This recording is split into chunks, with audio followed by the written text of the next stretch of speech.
मुझे मेरे दोस्तों से बचाओ। है ना अजीब सा उन्वान? सज्जाद हैदर यल्दुरम का ये मशहूर मजमून हमें यही सोचने पर मजबूर करता है कि भाई कोई अपने दोस्तों से भला क्यों बचना चाहेगा। चलें आज इसी सवाल का जवाब ढूंढते हैं। मुझ पे एहसान जो ना करते तो ये एहसान होता।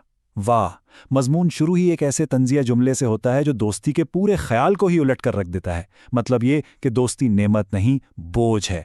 और यहीं से हमें ये इशारा मिल जाता है कि भाई इस कहानी में तो मेहरबानियां भी मुसीबत बन सकती हैं। अच्छा, तो आज हम क्या क्या देखने वाले हैं? सबसे पहले तो ये जानेंगे कि दोस्त दुश्मन क्यों लग रहे हैं। फिर चांदनी चौक के एक फ़कीर से मिलेंगे, एक बड़ा दिलचस्प मुवाजना करेंगे, मुसन्निफ के कुछ दोस्तों से भी मुलाकात होगी, और आखिर में देखेंगे कि इस पूरे सबक का मकसद क्या है। तो बात शुरू होती है मुसन्निफ की एक शिकायत से। आखिर मसला क्या है? मसला सीधा सा है, इनके दोस्त बहुत हैं और वो सारा दिन आते जाते रहते हैं। अब इस मुसलसल आमद और रफ्त में बेचारे मुसन्निफ ना कुछ लिख पाते हैं ना ही कुछ सोच पाते हैं। और यही वो सवाल है जो इस मजमून की जड़ है। क्या ऐसा हो सकता है कि जो लोग हमारा भला चाहते हैं वही हमारी कामयाबी के रास्ते में सबसे बड़ी दीवार बन जाएं? मुसन्निफ भी इसी उलझन का शिकार हैं। उनके दोस्तों की नीयत में कोई शक नहीं, वो तो भला ही चाहते हैं, लेकिन उनकी दोस्ती का नतीजा वो मुसन्निफ के काम के लिए बिल्कुल तबाहकुन साबित हो रहा है।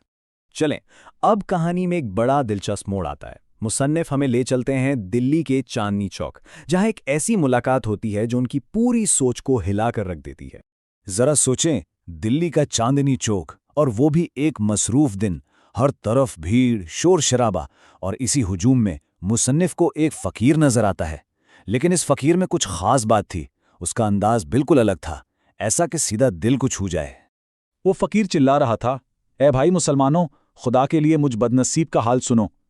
वो अपने बच्चों और गुर्बत का रोना तो रो रहा था, लेकिन उसका सबसे बड़ा दुख, उसकी सबसे बड़ी हसरत क्या थी? हाय मेरा कोई दोस्त नहीं। बस यही एक जुमला था जो मुसन्निफ के दिलो दिमाग पर छुप गया। अच्छा जी, अब यहाँ से मजमून का सबसे मज़ेदार हिस्सा शुरू होता है। फ़कीर की ये बात सुनकर मुसन्निफ क्या करते हैं? वो अपनी ज़िंदगी को इस फ़कीर की ज़िंदगी से मिलाने लगते हैं। और हैरानी की बात यह है कि उन्हें इस फ़कीर की हालत पर तरस नहीं बल्कि रश्क आने लगता है। और ये मुआजना ही तो इस मजमून की जान है। देखें, एक तरफ है पढ़े लिखे मुसन्निफ, दोस्तों की भीड़ में घिरे हुए, कमज़ोर और हर वक्त परेशान, और दूसरी तरफ है वो अनपढ़ फ़कीर जिसका कोई दोस्त नहीं और वो बिल्कुल तंदुरुस्त और बेफिक्र है। तब मुसन्निफ को एहसास होता है कि अरे, सेहत और जहनी सुकून की दौलत में तो ये फ़कीर मुझसे कहीं ज़्यादा अमीर है। तो बात क्या निकली? मुसन्निफ के लिए जो चीज़ मुसीबत है, यानी दोस्तों की भीड़, फ़कीर के लिए वही सबसे बड़ी हसरत है। और जो चीज़ फ़कीर के लिए मुसीबत है, यानी दोस्तों का ना होना, मुसन्निफ को वही एक नेमत लग रही है ना जी बात? अच्छा, तो सवाल ये है कि आखिर ये दोस्त करते क्या हैं कि मुसन्निफ इनसे इतना परेशान है। चलें अब मिलते हैं मुसन्निफ के कुछ प्यारे दोस्तों से, जिनकी मेहरबानियां ही मुसन्निफ के लिए मुसीबत बनी हुई हैं। सबसे पहले हैं अहमद मिर्ज़ा। मुसन्निफ ने इनको नाम दिया है भड़बड़िया दोस्त। और ये नाम ऐसे ही नहीं दिया, हैं तो वो बहुत पुराने और बेतकल्लुफ़ दोस्त, लेकिन इनका अंदाज बड़ा तूफ़ानी है। मतलब अहमद मिर्ज़ा का आना ऐसा है जैसे कोई तूफ़ान आ गया हो। ना दरवाज़ा खटखटाना ना कुछ, सीधा शोर मचाते हुए अंदर मेज़ पर जो कुछ रखा है सब उलट पुलट दिया, और जाते हुए मुसन्निफ का हाथ इतनी ज़ोर से दबाएंगे कि बेचारे से लिखा भी ना जाए। अब इनके जाने के बाद जो ख्यालात बिखरते हैं उन्हें समेटना तो समझे नामुमकिन ही है।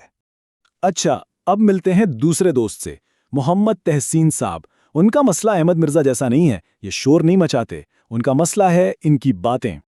तहसीन साहब का वक्त भी पक्का है, हमेशा दोपहर के बाद आएंगे, जब मुसन्निफ पहले ही दिन भर के काम से थका हारा होता है, और आकर बातें क्या करते हैं? बस अपनी बीवी और बच्चों की बीमारियों की।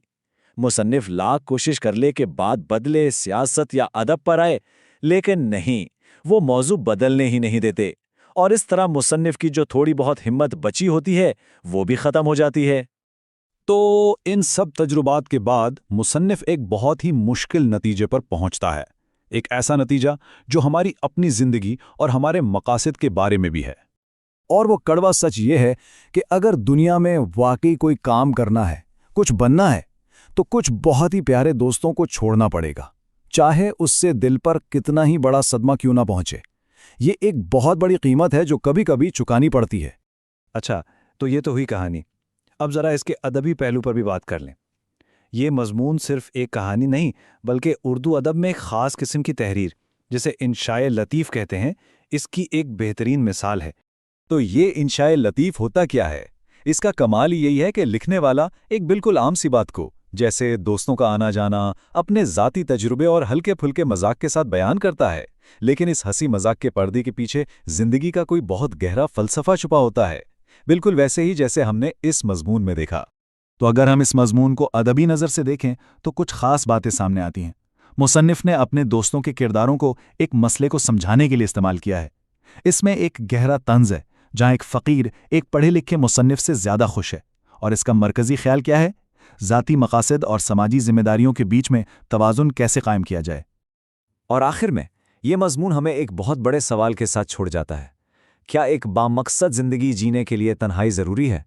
کیا ہمیں اپنے خواب پورے کرنے کے لیے لوگوں سے دور ہونا پڑتا ہے؟ یا پھر کوئی ایسا راستہ ہے جہاں رشتے بھی نبھ جائیں اور کام بھی ہو جائے؟ اس کا جواب شاید ہم سب کو خود ہی تلاش کرنا پڑتا ہے۔